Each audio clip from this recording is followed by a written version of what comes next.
Light. Did anyone get any response of some sort? What did you see? How many of you guys said no response really, it was hard to tell? Which is fine, because again, this is, an artificial environment, okay? How many of you guys got a slight constriction, meaning the pupil got smaller?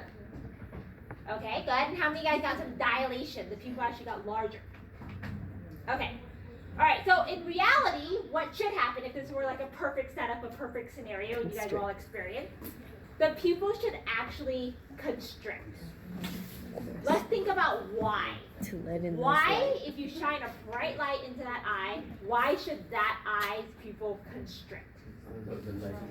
To reduce the amount of light coming in? Yep, to basically help decrease the amount of light coming in, or in other words, protect your eye from that bright light. Right? Like I said, you don't want to shine a bright light on your eye for a long time. That'll damage your photoreceptors. Right? So the idea is you're exposed to a bright light, your response is your pupil constricts, so less light can come in, and therefore less that strong light can damage those photoreceptors. So it's a protection mechanism, like a lot of our reflexes are, right? To help protect our body. All right.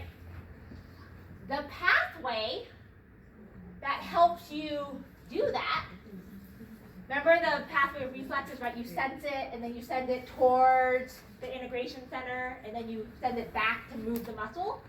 The integration center for this reflex is your midbrain. Your midbrain is a part of your brainstem.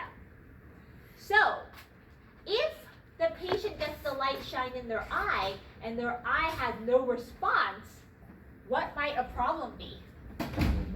The midbrain, which again, part of your brainstem, which again is important for survival. So that's why when they have someone who's injured and they think there's some head injury, they're doing that pupillary reflex because they're seeing, hey, do I get that proper constriction of the eye, which means this circuit is good, which means my midbrain hopefully is not damaged. So that's what they're checking for, is that midbrain damage. Now, for the opposite side, right? So I shine my light here, this side should constrict and protect that eye, and now I ask you guys to see what does the contralateral eye or the opposite eye do. So how many of you guys got my opposite eye stayed the same? No response. Okay, fine. How many of you guys got the opposite eye also constricted? Okay, and how many of you guys got the opposite eye dilated? Okay, it's kind of a mixed bag. Again, this is really hard to simulate. So in a perfect world, in a perfect condition, the opposite eye or the contralateral eye would also constrict. They should actually both do the same thing. And here's why. Let's think about it. When you're in the real world, if a bright light shines on one eye, is it likely also to kind of hit the other eye too? Yeah, normally you're not walking around the real world with like a divider right here, right? So the idea is that if a bright light is coming this way to my right eye, my left eye goes, oh, that bright light's going to come too. I better also constrict. So they'll both coordinate and constrict to protect the photoreceptors in both eyes. And again, the integrating center to go to the other eye is also still the midbrain. So again, reconfirming that midbrain needs to be working if you're going to get the reaction in both this eye and that eye. So does that happen at the same time, or does the other eye? It should happen almost simultaneously because again, the circuit is really quick. So basically almost the same exact time. You won't see like a 1 or 2 second delay, that's for sure. All right.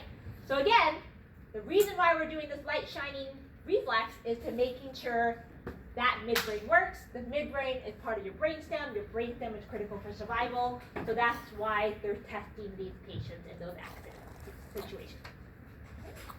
Okay, any questions on that? Okay. Okay, so now what I want you guys to do is that we've gone through this entire lecture. Think back to certain behaviors we talked about and where in the brain those behaviors are controlled. And I want you to take a look at this case study. So this actually came from one of the students I had probably about 4 or 5 years ago, teaching the physiology class. And we went through this lecture, and the student came up to me afterwards and he said, you know, I had a really bad accident.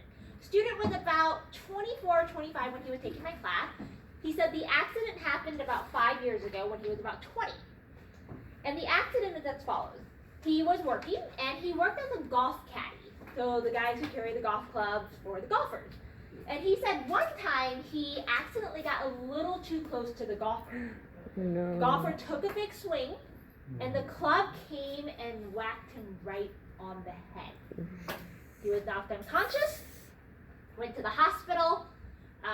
They took some MRIs, they took some images of his brain. They noticed some damage for sure. And it took him about a month or so to recover. So it was a pretty bad injury. Fast forward 5 years, he's sitting in my class, you would never know that something had happened. His behavior is fine, everything seemed normal. He did mention to me though that he had trouble writing short, coherent sentences. So this student was really smart. He was an A student, but I did notice when, I have my short answers on the exams and stuff, everything he said was pretty much correct, but he would just go on and on. You know how I say like, hey, 3 to 5 sentences? He would write like, 8 to 9 sentences, right? It was, again, the information was right, but he seemed to be rambling. And even when he talked in class, like he was very interactive. And again, you could tell he knew what he was talking about. He was smart. He understood the material, but when he actually spoke, he would just kind of almost like run on sentences. Right? And so, he picked up on that and he noticed that. And then he also, at the same time, brought into me these images of his brain. And these were his current images, so when he was 25 years old, so 5 years after the accident, his brain still looked like this. Again, so his behavior, again, for the most part was fine, minus this rambling. But the images he showed me, which were current, notice here, right?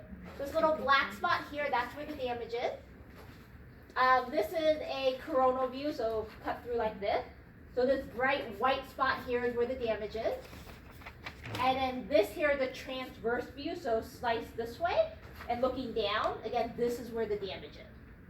So, given this information, these images, and just the one kind of behavioral thing we noticed, where do you think the damage was and why?